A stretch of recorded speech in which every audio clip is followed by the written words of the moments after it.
A következő dolgozati jellegű beszámoló nem az én kutatómunkám eredménye. Kardos Ferenc író, költő, könyvtáros, történelemszakos tanár barátomnak köszönhető, aki foglalkozását tekintve a nagykanizsai Halis István városi könyvtár igazgatóhelyettese.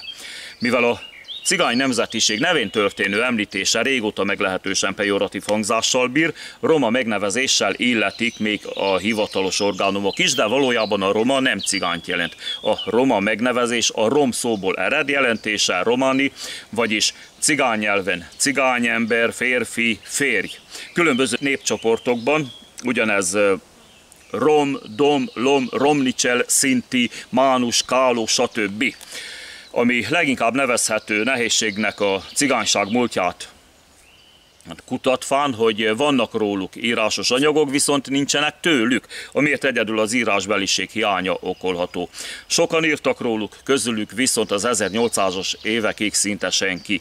Jelenlétükről az országban már az 1200-as évekből is vannak adatok, de az első nagyobb csoportok csak később az 1400-as évek elején érkeztek. Ezt követően az országon való be- és átvándorlásuk eltérő intenzitással, de folyamatosan megmaradt az 1900-as évek elejéig. Az első hullámban átvándorló közösségek Európa legtávolabbi pontjaira is eljutottak, így mostanra a leszármazottaiknak csupán egy elenyésző része beszéli az úgynevezett kárpáti nyelvjárású cigány nyelvet.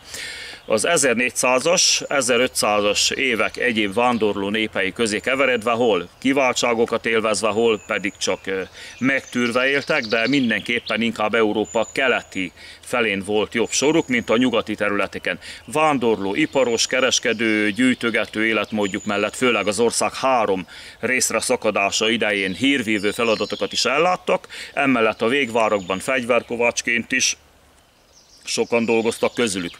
A második nagy érkezési hullám, ami az 1700-as évek második felében ért el az országot, és sokkal inkább volt bevándorlás, mint átvándorlási hullám, erdélyi olácigányokból tevődött össze, amit az 1800-as években megjelenő beások követtek.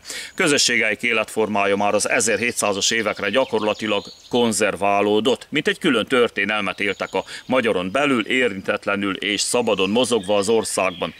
A saját külön világukban gyakorolt életformát, annak tartósítását az uralkodó osztály is támogatta, leginkább azért, hogy vándorló kisiparosokként minél tovább megtartsák például a fémeszközök javításában bizonyított különleges kézügyességüket, valamint a zenélés és más szórakoztató ipari tevékenységekben tanúsított rátermettségüket.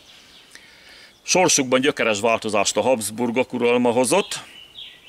A Rákóczi szabadságharc után ugyanis az állam a vándorló közösségek spanyol mintára történő erőszakos letelepítését tűzte ki célul, miközben jobbágyokká neveli őket, és megváltoztatja az öltözködésüket, nyelvezetüket.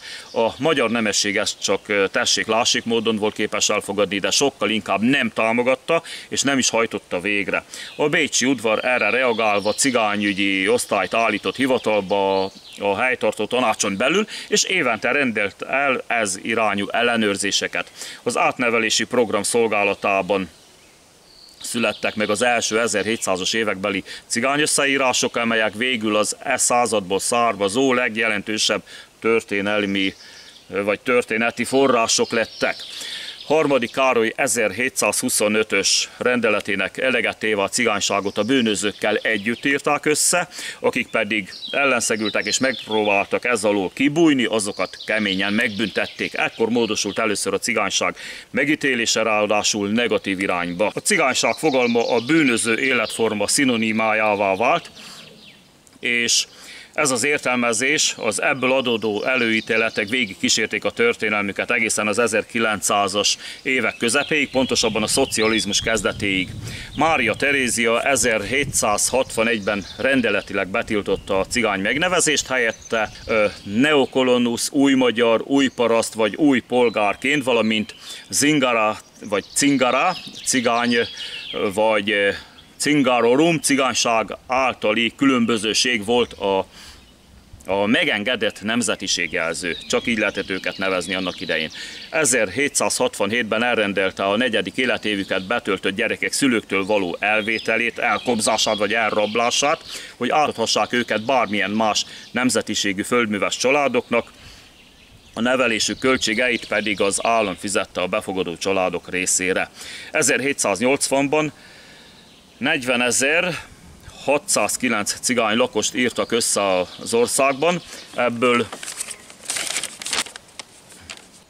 8388 gyermeket, akik közül 6059 gyermek nevelkedett állami dotáció mellett különböző nemzetiségű földműveseknél az ország területén szétszórva. Zala megye tekintetében az első adatok az 1600-as évekből valók. Most azért Zala megyét említem, ugye hát jó magam is zalai vagyok, amelyek az 1616. június 9-e és az 1617. július 9-e között könyvelt mukáták, vagyis a szultán számára lekötött adók a török uralom idején, tehát adók, vámok, illetékek sorában említik a zalai cigányság, vagyis lakosság adóját. Az 1700-as években is csak nagyon elszórtan találunk adatokat, azokat is csak a nyugat felé egyszer már elvándorolt, majd visszatérő német jövevény szavakkal beszélő önelnevezésükből szintó cigányokról. Az összeírások családonként történtek, de ritkán előfordult, hogy személyenkénti családi állapotokat is jegyeztek a következő kifejezésekkel. Bocsánat, az a másik papíron van, mindjárt hozom.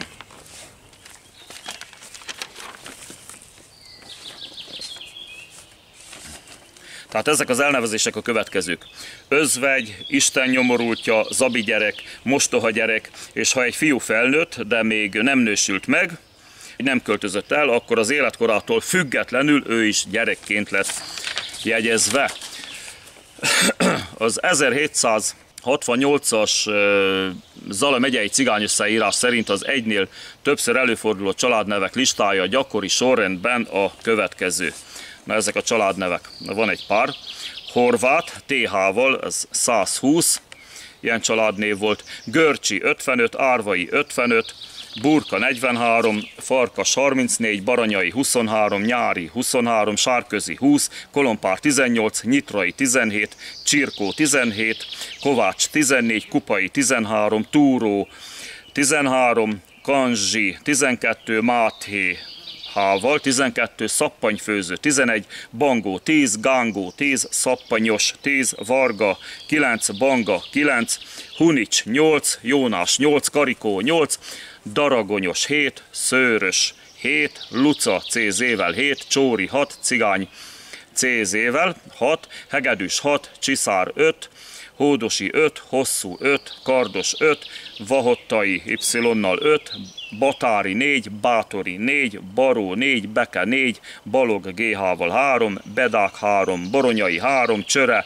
3, Gőbölös 3, Kantó 3, Mihály 3, Tökös 3, Tolnai 3, Csirizin 2, Csonka 2, Fekete 2, Gyallai 2, Kukó 2, Kuruc CZ-vel 2, Lakatos 2, Mészáros 2, Lázár 2, Lőrinc CZ-vel 2, Nagy 2, Német TH-val 2, Pipita 2, Töcske 2.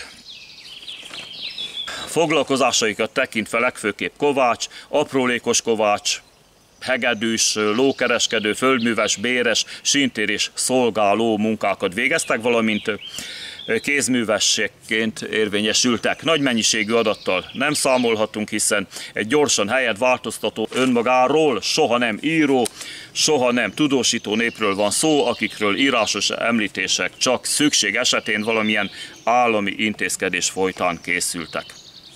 Köszönöm a figyelmet!